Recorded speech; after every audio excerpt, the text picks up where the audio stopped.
conocí al Señor, algo que me impactó desde el principio, desde el primer instante en que yo conocí su amor, algo que me impactó mucho y me transformó, además de su incomparable amor, fue su radicalidad. Jesús es radical para amar. Jesús es radical para transformar al más vil pecador. Es radical para morir en lugar de pecadores. Es radical para buscarnos cuando huimos también. Pero también es radical para confrontarnos con su verdad. ¿Cuántos alguna vez se han sentido ofendidos por la verdad? Yo creo que todos. Claro, nos hemos sentido muchas veces ofendidos porque normalmente pensamos como, es que no, yo pienso de esta manera, esta es mi opinión y si tú me vienes a decir otra cosa que no sea lo que yo pienso, o sea, no las vamos a ver. Me voy a sentir ofendido. Es normal. A lo mejor muchas veces o ahora mismo tienes una manera de pensar referente a ciertos temas que tú piensas correcta, pero te sentirás ofendido si Jesús llega a revelar a tu vida que todo lo que tú estás pensando está mal, que necesitas ser transformado. Pues sabes que hoy Jesús viene a hacerlo otra vez. Una de las escenas más impactantes para mí en el Nuevo Testamento es cuando Jesús entra al templo de Dios en Jerusalén y consumido por el celo de la casa del Señor comienza a volcar las mesas. ¿Sabes qué? Hoy Jesús va a volcar nuestras mesas. Hoy Jesús va a tumbar tus mesas.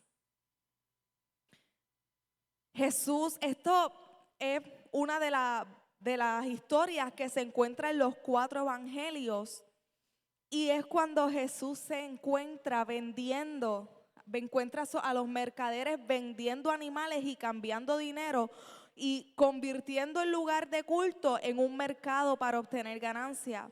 Lo que debería ser una tierra santa, un lugar santo, un lugar de culto a nuestro Dios, se había convertido en un altar a la codicia.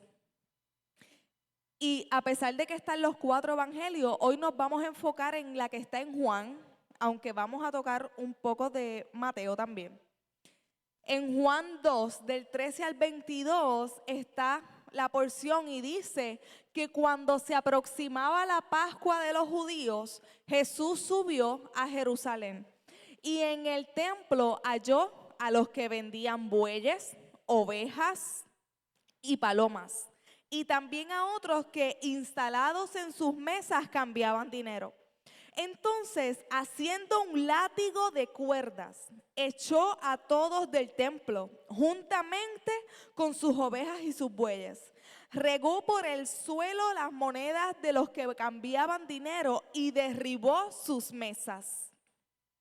A los que vendían las palomas les dijo: saquen esto de aquí, no conviertan la casa de mi padre en un mercado. Sus discípulos se acordaron de que está escrito: el celo por tu casa me consumirá. Entonces los judíos reaccionaron preguntándole, ¿qué señal tú puedes mostrarnos para actuar de esta manera? En otra palabra, ¿con qué autoridad tú vienes aquí a interrumpir nuestro sistema de sacrificios? ¿Con qué autoridad tú vienes aquí a decir cómo es que se tienen que hacer las cosas? Siempre lo hemos hecho de esta manera. Pero Jesús sí tenía la autoridad de volcar las mesas. Y Jesús le dijo: destruyan este templo y lo levantaré de nuevo en 3 días, refiriéndose a sí mismo. Ellos respondieron: tardaron 46 años en construir este templo y tú vas a levantarlo en 3 días. Pero el templo al que se refería era su propio cuerpo. Así pues, cuando se levantó de entre los muertos, sus discípulos se acordaron de lo que había dicho y creyeron en la escritura y en las palabras de Jesús. Aleluya. Y en Mateo 21:13 añade, dice que Jesús les dijo, las escrituras declaran, mi templo será llamado casa de oración, pero ustedes lo han convertido en una cueva de ladrones. ¡Qué fuerte! Y sí, sigue siendo Jesús. Sigue siendo Jesús. Es una acción que para muchos de nosotros puede resultar difícil comprender porque va a lo mejor totalmente en contra de lo que te han enseñado de Jesús. El Jesús que es paciente, el Jesús que es todo amor, el Jesús que es perdonador, sanador, comprensivo, amoroso, misericordioso, el príncipe de paz. Y a lo mejor esto puede llevarte a preguntarte, ¿es este el mismo Jesús que hemos visto a lo largo de los evangelios? ¿Por qué reaccionó así? ¿Qué hizo que se indignara tanto? Yo te voy a explicar por qué Jesús hizo eso. Las mesas estaban impidiendo que la gente viera a Dios. Pero para nosotros puede ser en este tiempo un poco difícil entender lo que el templo de Jerusalén significaba para un judío. En aquellos días era el eje alrededor del cual giraba toda la vida nacional, toda la vida del pueblo de Israel. Simbolizaba la presencia de Dios en medio de ellos y era lo que daba a los israelitas ese sentido de pertenencia, ese sentido de identidad. Pero por encima de todo eso, el templo era el lugar donde se llevaban a cabo los sacrificios instituidos por Dios en la ley de Moisés y que anunciaban de antemano la venida de Jesucristo y su sacrificio en la cruz. Porque ciertamente Él era el Cordero de Dios que vino a quitar el pecado del mundo.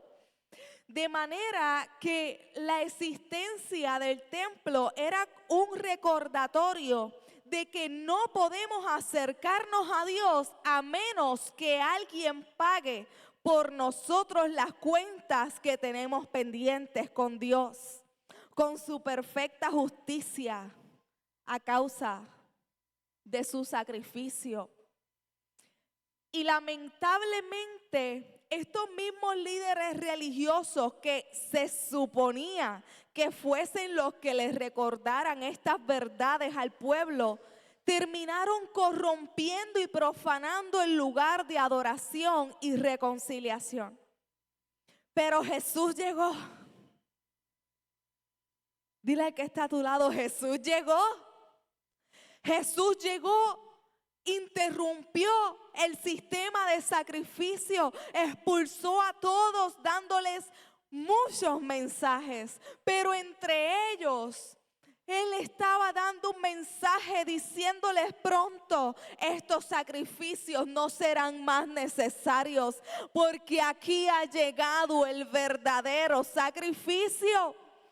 Tratemos de imaginar por un momento la escena que el Señor debe haber visto en el templo aquel día. El contexto de esta situación nos ayuda a entenderlo. En el primer siglo, el templo de Jerusalén estaba dividido en 3 secciones. Una para los hombres judíos, otra para las mujeres judías y una tercera parte que se llamaba el atrio de los gentiles, el patio de los gentiles. Ahí, solamente ahí podían entrar los gentiles, las personas que no eran judías. Si tú y yo estuviéramos en ese tiempo allí, solamente podíamos entrar ahí, al patio de los gentiles. No teníamos acceso a más ningún lugar y si teníamos la osadía de intentar entrar, nos mataban. Entonces, ese era el lugar, el patio de los gentiles, donde los no judíos podían ir a buscar a Dios, a orar. Y los cambistas y vendedores de animales se encontraban, la Biblia, ¿verdad?, no lo menciona específicamente, pero todos estudiosos y los teólogos dicen que los cambistas y los vendedores de animales se encontraban en esa área en donde estaba el patio de los gentiles. Una sección destinada a los extranjeros. ¿Por qué? Porque allí realizaban el mismo cambio de moneda, porque el templo tenía su propia moneda. Entonces un peregrino no usaba esa moneda, así que él llegaba allí, cambiaba, compraba el animal para el sacrificio. Y demás está decir que los sacerdotes eran dueños de la mayoría de esos mismos puestos de venta. Y que los puestos que no eran suyos tenían que pagarles un impuesto. Aparte de los animales que se vendían en el templo, aparte de que los animales que se vendían en el templo eran más caros que en cualquier otro lugar. Pero alguien también podía decidir traer su propio animal para el sacrificio.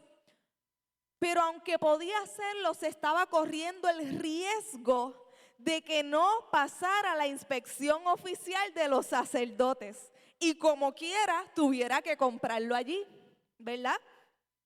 La tasa de cambio era muy superior a la oficial en ese lugar también.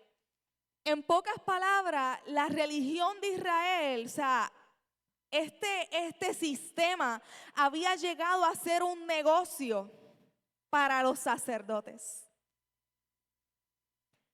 Y dice la palabra que en ese momento se estaba celebrando la Pascua. Subir a Jerusalén y ofrecer sacrificio era la manera de tener una conexión con Dios. Era una manera de obedecerle, porque aún Jesús no había muerto, no había resucitado. Así que esa era la manera que estaba establecida por el Señor. Y es muy probable que estos peregrinos, estos viajeros, hubieran viajado semanas, tal vez meses, para poder llegar hasta el templo de Jerusalén y poder adorar al Señor. Pero al llegar, imagínense un gentil llegando al templo de Jerusalén, entrando al patio de los gentiles, al lugar donde se suponía que podían adorar. La escena que se encontraban. No, cómprame a mí, yo te lo doy más barato. No, pero mira, yo tengo aquí más barato, vente para acá. Pero recuerda que tienes que cambiar la moneda, cámbiala aquí, vente. Mira, no, pero ve.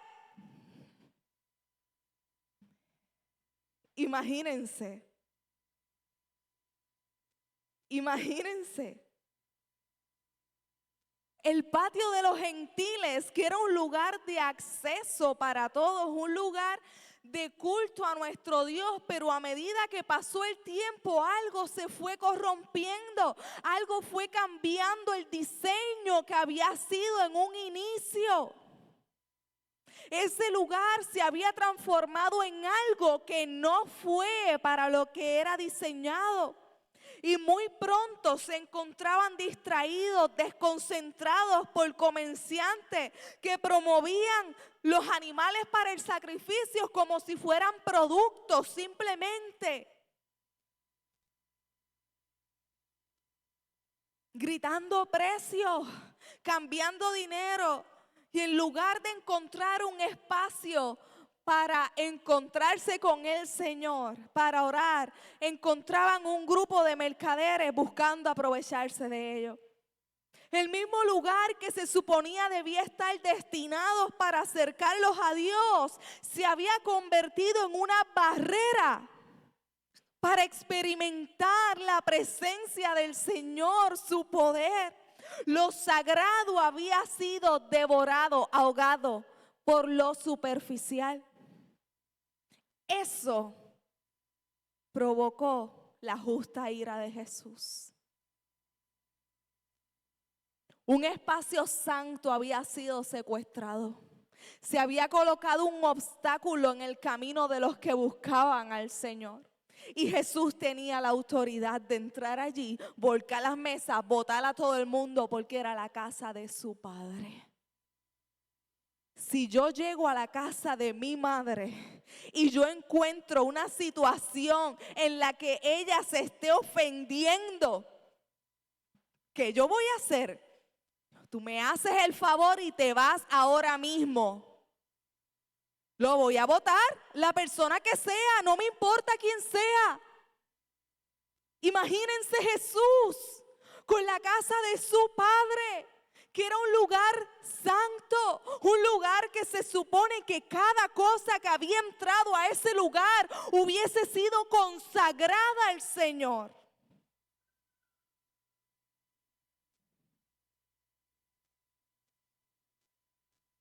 Jesús volcó las mesas porque lo santo había sido profanado, había sido corrompido. A lo mejor en un momento dado comenzó bien, pero se había convertido en un negocio, en un sistema que no era agradable a los ojos del Señor.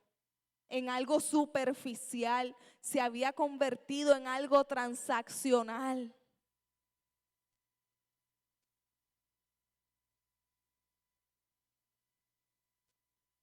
Pero te digo algo, luego de eso, arrestaron a Jesús, lo crucificaron, Jesús murió, al tercer día resucitó. Ascendió a los cielos, prometió que volvería, pero que nos iba a mandar un consolador para todo aquel que decida ser su hijo. Todo aquel que abra su corazón a Él y lo acepte como Señor y Salvador. Y a raíz de eso, por esa razón, ahora el templo somos tú y yo. Ahora el templo del Señor somos tú, somos yo. Donde habita la presencia del Señor, donde habita el Espíritu Santo, en aquellos que han recibido a Jesús como Señor de su vida. Ahora el templo somos tú y yo. Dice la palabra en Corintios, en 1 Corintios 3:16, dice: ¿no se dan cuenta de que todos ustedes juntos son el templo de Dios y que el Espíritu de Dios vive en ustedes? ¿No se dan cuenta? 2 Corintios 6:16 dice: ¿qué clase de unión puede haber entre el templo de Dios y los ídolos? Pues nosotros somos el templo del Dios viviente. Como dijo Dios, viviré en ellos y caminaré entre ellos. Yo seré su Dios y ellos serán mi pueblo. Hoy el templo somos tú y somos yo. Jesús volcó aquello que impedía que la gente se acercara a Dios en el templo. Pero hoy yo te pregunto, ¿hay algo que deba cambiar en nuestras vidas hoy? Hoy yo te pregunto, ¿Jesús volcaría las mesas de nuestra vida? Nosotros que ahora somos el templo.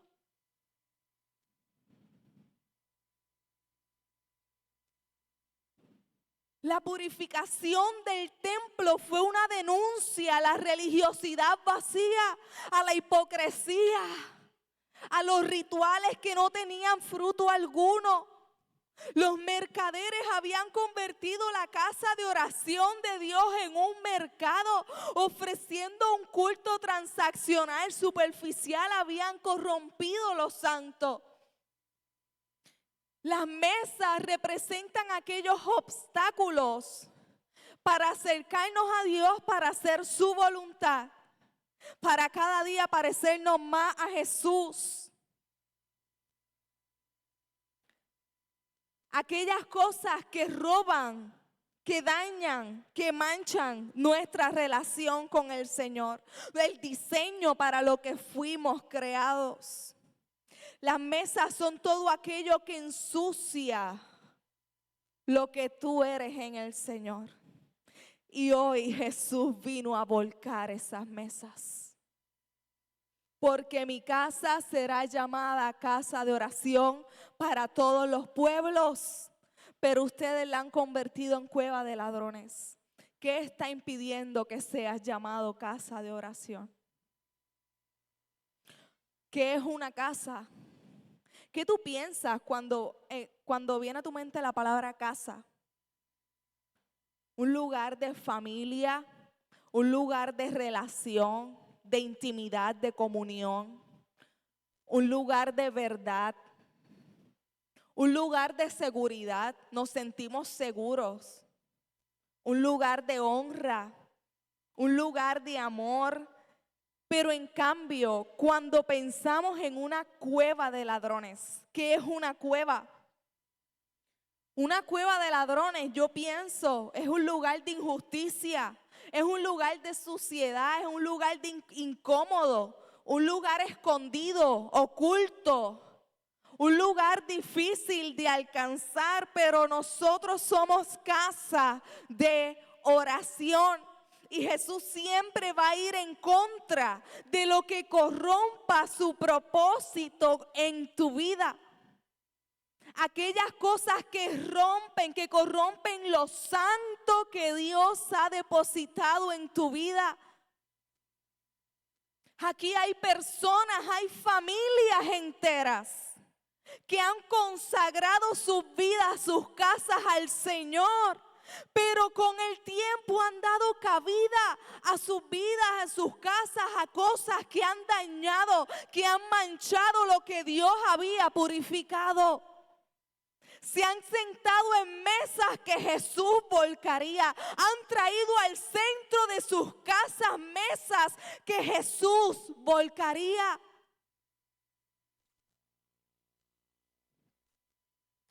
Hoy vamos a tocar 3 mesas que Jesús quiere volcar en nuestras vidas.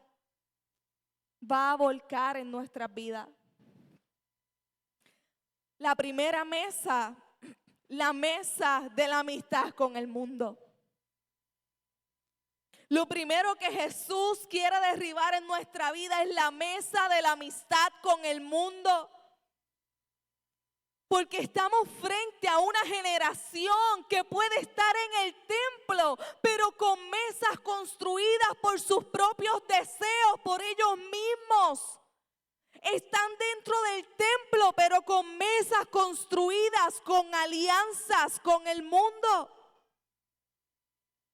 Y Santiago 4:4 dice, gente infiel. No saben que amar al mundo es lo mismo que odiar a Dios. El que quiera convertirse en amigo del mundo se convierte en enemigo de Dios. ¡Qué fuerte! Gente infiel. Todos aquí sabemos lo que es una persona infiel. Gente infiel. No saben que amar el mundo es lo mismo que odiar a Dios. Entonces, en otras palabras, no le digas a Dios que lo amas, porque es que tú amas más al mundo que a Él.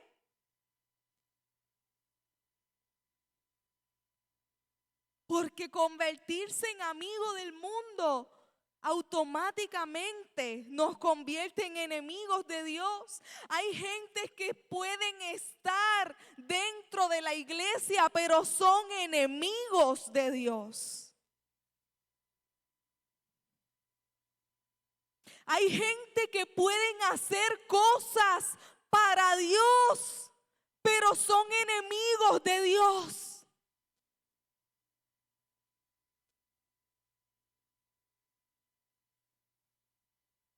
Y en este tiempo Dios está trayendo una reforma.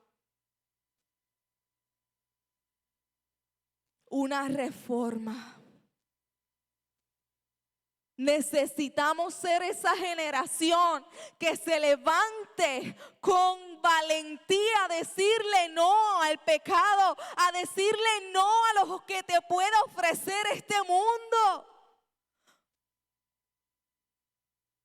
Muchos de nosotros, yo misma lo he dicho, diciendo un amigo tiene que ser leal. Todos creemos eso porque es la verdad, es bíblico. El amigo es leal, sí. Pero yo te pregunto, ¿de quién eres amigo? ¿A qué eres leal? Y te aconsejo que seas leal a aquel que dio la vida por ti. Que seas leal a aquel que ha transformado tu vida. Que seas leal a aquel que ha dado milagros a tu vida. Pero no puedes hacerlo si decides seguir siendo amigo de este mundo. Porque cualquiera que decide ser amigo del mundo es enemigo de Dios. ¿Cuántas veces has estado a lo mejor haciendo cosas para Dios, pero lejos de Él? ¿Cuántas veces has estado sirviendo a Dios, pero no escuchas la voz de Dios? ¿Cuántas veces has estado viniendo a este lugar, pero tú dices, es que yo no siento a Dios? Perdóname, pero no tiene nada que ver con Dios. No tiene nada que ver con Dios. Tiene que ver en donde tienes tu corazón. ¿De qué te has hecho amigo? ¿De qué te has hecho amigo?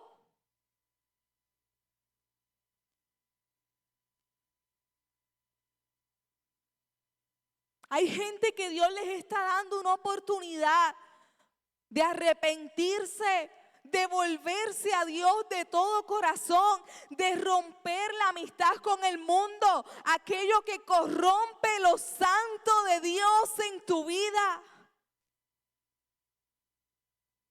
Ya no pasas tiempo con Dios. Ser amigo del mundo es pensar como ellos piensan, actuar como ellos actúan, estar de acuerdo con sus ideologías, hablar como ellos hablan, vestir como ellos visten.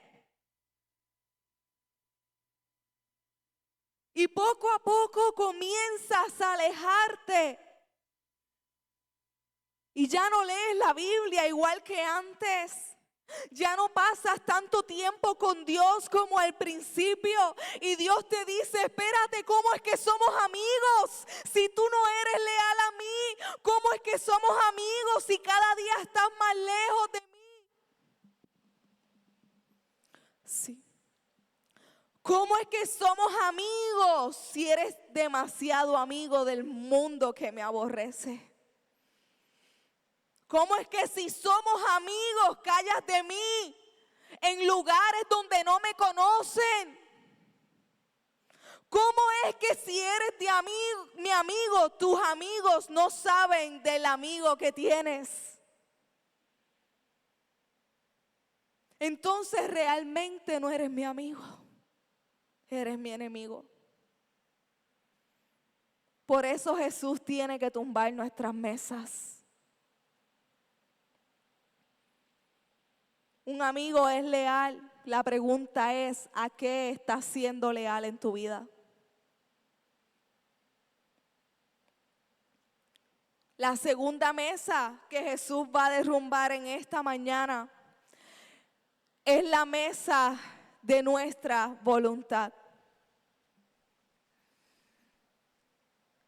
Nadie, absolutamente nadie que viene a Dios puede seguir cumpliendo su propia voluntad. Nunca, nunca, la voluntad de Dios nunca podrá ser controlada por el hombre. Jamás. ¿Por qué? Porque su voluntad nunca va a buscar complacerte a ti. Su voluntad nunca va a buscar hacerme la vida más cómoda. Su voluntad busca hacerte partícipe de su reino, hacerte partícipe de su plan perfecto, no hacerte la vida más cómoda. En Mateo 16, Jesús les dice a sus discípulos, mira, si ustedes quieren ser mis discípulos, ustedes tienen que olvidarse de hacer su propia voluntad. Tienes que olvidarte de lo que a ti te da la gana hacer. Tienen que estar dispuestos a cargar su cruz y hacer lo que yo les diga. Si solo les preocupa salvar su vida, la van a perder. Pero si deciden dar su vida por mi causa, entonces se salvarán.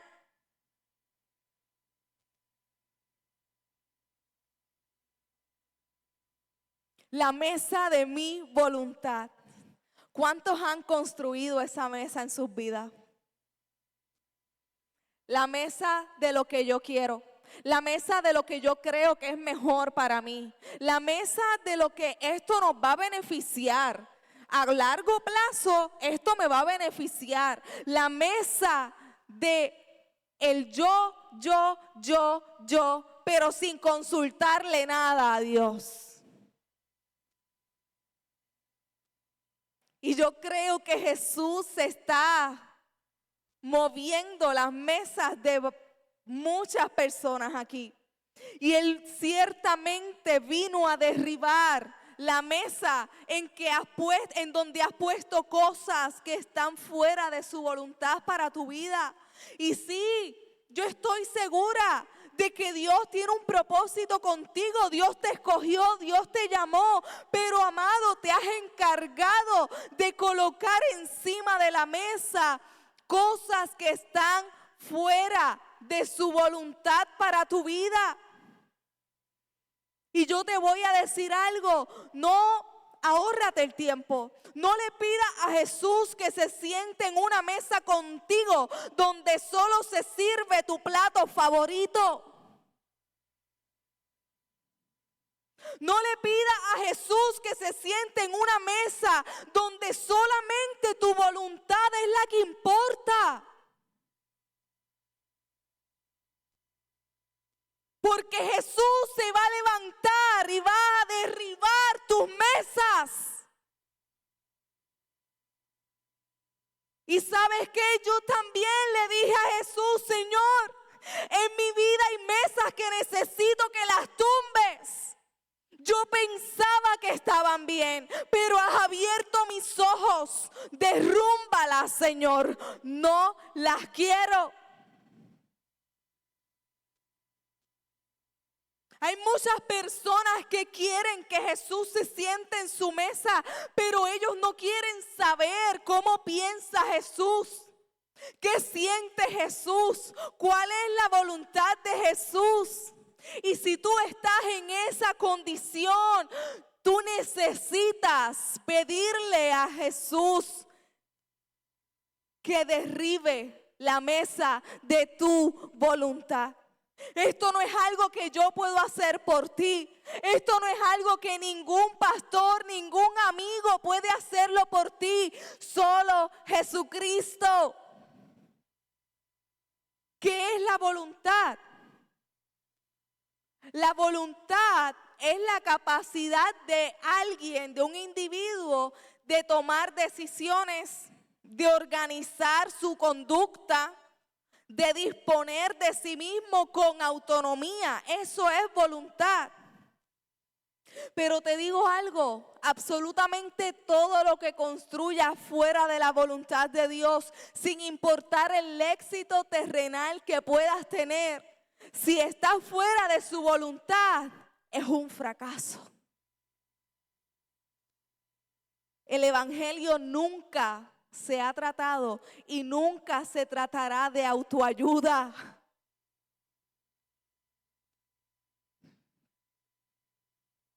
Nunca. Porque la única regla del evangelio de Jesucristo es que no puedes hacer absolutamente nada por ti mismo. Nada. ¿Quieres entender cómo trabaja el evangelio de Jesús? El evangelio de Cristo trabaja haciéndote entender que el hombre no tiene la capacidad de hacer algo por sí mismo. Tú mismo no te puedes cambiar, tú mismo no te puedes salvar, tú mismo no te puedes transformar. Tú puedes intentarlo, tú puedes pensar que cambiaste porque llevas un mes sin hacer lo que antes hacías.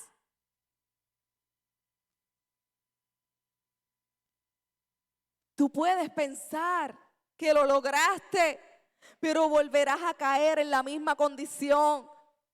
Porque la verdad de este evangelio es que no podemos hacer nada separados de Jesús. Nada, nada, nada. No podemos hacer nada por nosotros mismos, pero tenemos a un Dios tan grande, tan poderoso, que puede hacerlo todo. Tenemos a un Dios tan grande que puede transformarnos. Tenemos a un Dios tan grande que puede perdonarnos, cambiarnos. Tenemos a un Dios tan grande que puede voltear las mesas de nuestra vida y luego recoger nuestras piezas del suelo y darle valor a lo que un día no lo tenía. Pero eso no lo puedes hacer tú. Solo Jesús. Tercera mesa que Dios va a derribar en esta mañana. La mesa del control. Qué fuerte. La mesa del control. No hay nada que le dé más seguridad terrenal a alguien que pensar que tiene el control. Yo he visto personas pasar por situaciones de las cuales no pueden tener control alguno y se derriban, se destruyen, porque pensaron que podían hacer algo para cambiar la situación. Pero es difícil cuando entendemos que no hay nada, absolutamente nada, de lo que tengamos el completo control. Solo Dios. Solo Dios. Isaías 41:4, Dios dice: yo soy el único Dios y mantengo bajo control todo lo que pasa en este mundo. Solo Dios. En Proverbios 19:21, muchos son los planes en el corazón del hombre, pero el propósito del Señor es el que prevalece. Podemos hacer muchos planes, podemos tener muchos deseos, muchos caprichos que cumplir.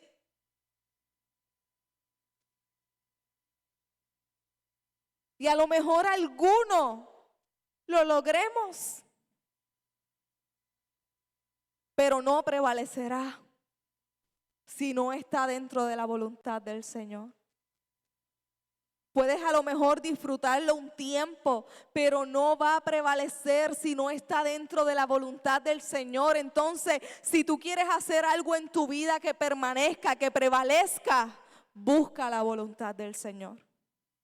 Búscala y hazla.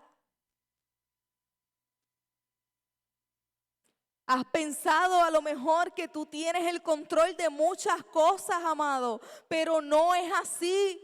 Jesús hoy va a derribar la mesa del control.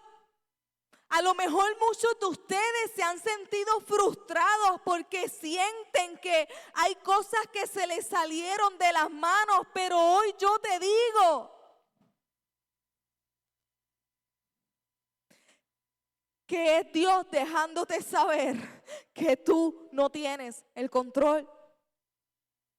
A veces Dios nos quita el control cuando más seguros nos sentimos.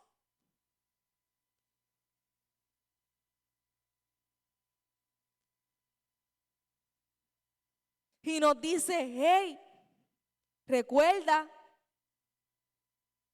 tú no tienes el control. Tú no tienes el control. Yo quiero que en esta mañana tú puedas ver a Jesús con su mano extendida, diciéndote: entrégame, entrégame aquello que tú piensas que yo no puedo hacer nada. Entrégame esa voluntad tuya, entrégame ese control que te está matando, entrégamelo. Deja que yo lleve el timón de tu vida. Deja de seguir pensando que puedes hacerlo solo cuando me tienes a mí.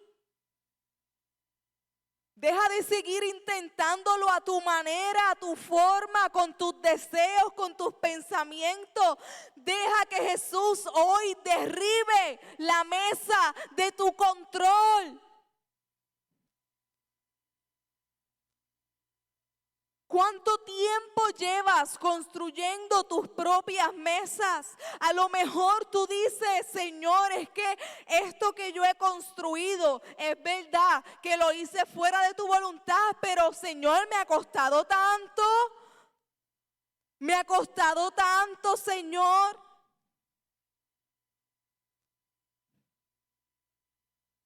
Pero Dios hoy te dice, sí, yo sé que te ha costado mucho, pero yo no estoy ahí. Entonces tú tienes que decidir a quién eres leal. No sigas tratando de meter a Dios en algo que construiste tú mismo, pero no salió de su corazón para ti. Todo ha sido guiado por tus pasiones, por lo que has dejado que corrompa lo santo de Dios en ti. Y es ahí cuando Jesús tiene que intervenir y decirte, ¿sabes qué? Si tú eres mío, yo tengo autoridad para entrar y voltear tus mesas. Si tanto nos llenamos la boca diciendo, Señor, mi vida es tuya. Señor, yo te pertenezco.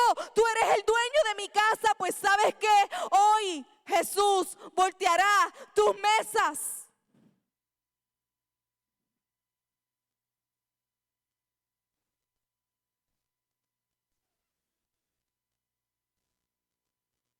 Y algunos saben de lo que yo estoy hablando, porque yo sé que a muchos Jesús nos ha tumbado las mesas en algún momento de nuestra vida. Y ustedes pueden saber la frustración que se siente. Ustedes pueden saber el dolor que se siente de que Jesús tira al suelo tus sueños, tu seguridad terrenal, tu tranquilidad, tu economía. No lo sé. Pero ¿sabes qué? Pensé, la gente que estaba en el templo vendiendo cosas, mira, quizás eso era lo único que tenían. El sustento de su casa, el sustento con lo que ellos llevaban comida a sus hijos, a su esposa, el pan de sus mesas. Pero vino alguien llamado Jesús a derribarlo. Imagina el choque. Quizás todo lo que tienes en tu mesa, tú piensas que eso es todo lo que tú tienes. Quizás estás diciendo, Señor, pero ¿cómo vienes a derribar mi mesa si esto es todo lo que yo tengo? Esto es todo por lo que yo he trabajado mi vida entera. Y Dios te dice, pero yo no estoy ahí. Tú tienes que decidir a quién eres leal. El hecho de que Jesús voltee nuestras mesas suele doler, sí. Claro, golpea fuerte. Quizás algunos de esos hombres salieron diciendo, este tumbó mi mesa, este no es el Hijo de Dios, ¿no? Quizás alguno de ustedes el diablo lo ha hecho pensar que cada vez que una mesa se te derriba, Dios es el malo. O que Dios no me ama tanto porque mira cómo estoy.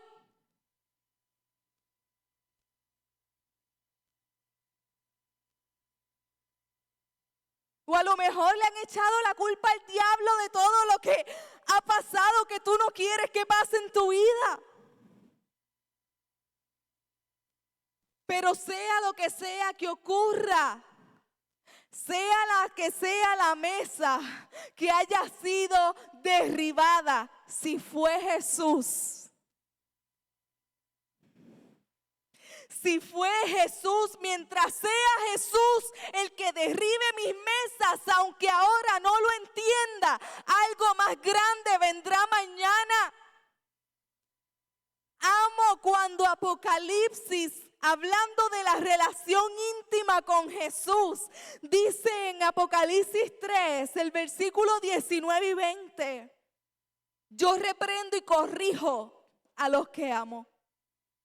Por eso, vuélvete a Dios y obedécelo completamente. Yo estoy a tu puerta y llamo. Si oyes mi voz y me abres, entraré en tu casa y cenaré contigo. Pero la mesa que comeremos no va a ser la mesa de tus planes, ¿sabes? Pero la mesa que comeremos no va a ser la mesa de tus caprichos. Será una mesa que yo he preparado para ti. Será una mesa que yo he preparado para nosotros dos.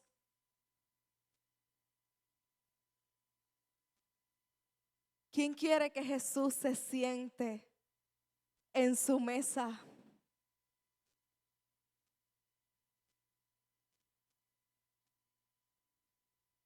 Solo Jesús.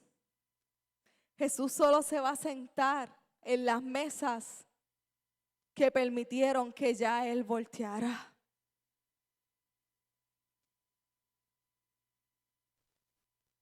Porque a veces queremos, sí Señor, entra en mi casa, entra en mi vida, pero no toques absolutamente nada de lo que tengo aquí.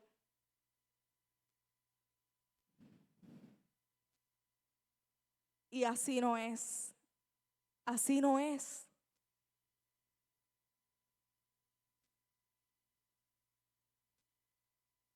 De esa manera actuaban estos mercaderes que estaban vendiendo animales y cambiando monedas en el templo.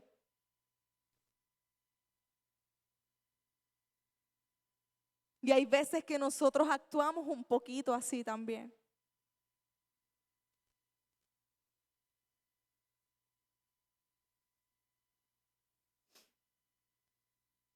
Jesús se sienta a la mesa de gente que le dijo antes, Señor, derriba mis planes. Quita lo que tengas que quitar. Y la esperanza, mira qué lindo es Jesús, qué misericordioso. Él dice, mira que yo estoy a la puerta y llamo. Si oyes mi voz, bendita gracia de Jesús, que aún no le abrimos la puerta, pero Él nos permite escuchar su voz, llamándonos. A veces nos creemos tan merecedores, pero ¿quiénes somos nosotros?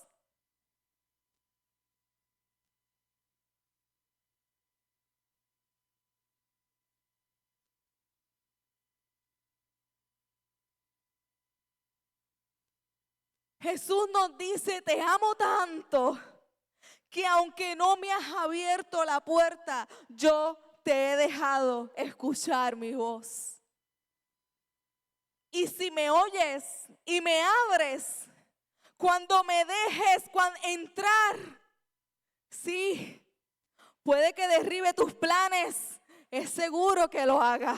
Puede que derribe todas las mesas que has construido en tu vida, pero yo soy tu recompensa. Yo entraré y cenaremos juntos.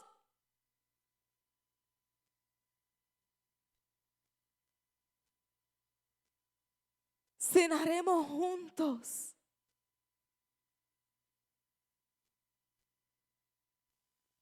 Pero tienes que entender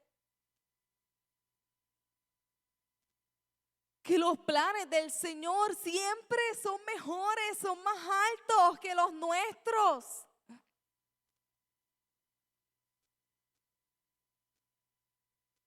¿Qué representa el hecho de que Jesús derribe las mesas? Número uno, Jesús estaba limpiando el templo. En muchas versiones de la Biblia, en esa porción, el título que le ponen es purificación del templo. Cuando Jesús tumba nuestras mesas, nos está purificando, nos está limpiando, nos está salvando de nosotros mismos, nos está restaurando a su propósito. Te está diciendo, mira, sí, te desviaste, lo sé, pero estoy volviendo a traerte a mí. representa también cuando Jesús tumba las mesas. Tiene que ver con el celo de lo que le pertenece, de lo que es suyo. Cuando Jesús tumba tus mesas, te está diciendo, eres mío. Eres mío. Estás marcado con el sello de mi espíritu. Eres mío. Pero como eres mío, no puedo dejarte hacer lo que te dé la gana.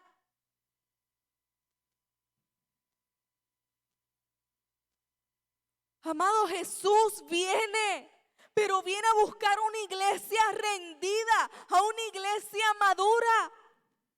Les voy a decir algo que escuché. Se escucha muy fuerte, pero cuando preparaba la predicación, mi esposo me dice, mira, mamá, escucha esto. Y era un predicador diciendo, Jesús no es ningún pedófilo. Jesús no se va a casar con una niña. Jesús se va a casar con una novia madura, preparada, lista, enamorada, desarraigada de este mundo. Yo creo que es tiempo de dejar que Jesús vuelque cada mesa que has construido en tu vida. Las mesas de corrupción, las mesas que han corrompido su propósito en ti. Deja de estar invitando a Jesús, metiendo a Jesús en tus propios planes. Es tiempo de volver al primer amor. Es tiempo de permitir que sea Él construyendo sus planes por encima de los nuestros. Es tiempo de derribar los altares falsos que has puesto, que has levantado en tu propio corazón.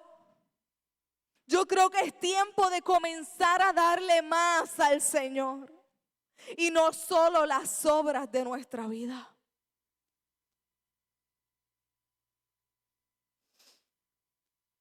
No solo las obras de nuestra vida.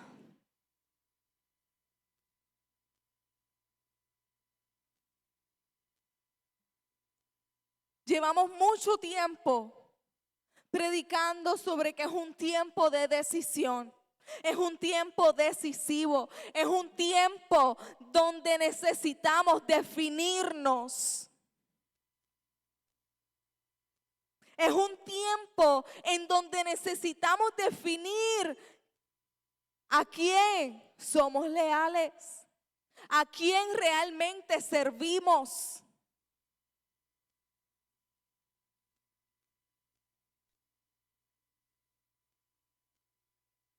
Es un tiempo de decisión.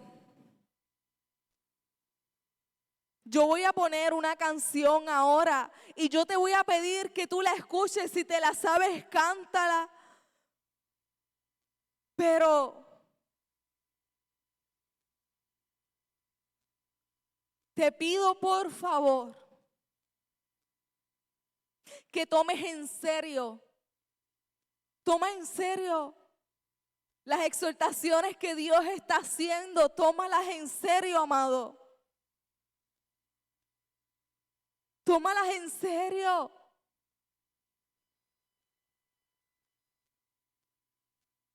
Si tú entiendes que hoy tú tienes que pedirle al Señor, Señor, derriba las mesas de mi vida. Derriba todo lo que yo he construido fuera de ti. Derriba esto que me está alejando de ti. Yo te pido, te invito a que vengas al altar y lo hagas. Porque cuando hacemos un llamado pedimos que vengan al altar? Porque el altar es un lugar de entrega. El altar es un lugar de sacrificio. El altar es donde le decimos al Señor, Señor, yo soy el sacrificio vivo, Dios. Yo soy el sacrificio vivo. Te entrego todo, Señor. Rompe lo que tengas que romper, quita lo que tengas que quitar. Pero hazlo porque estoy sediento de tu voluntad. Estoy sediento de tu presencia. Estoy sediento, Señor, de hacer exclusivamente tu voluntad. ¿Puedes poner la canción, por favor?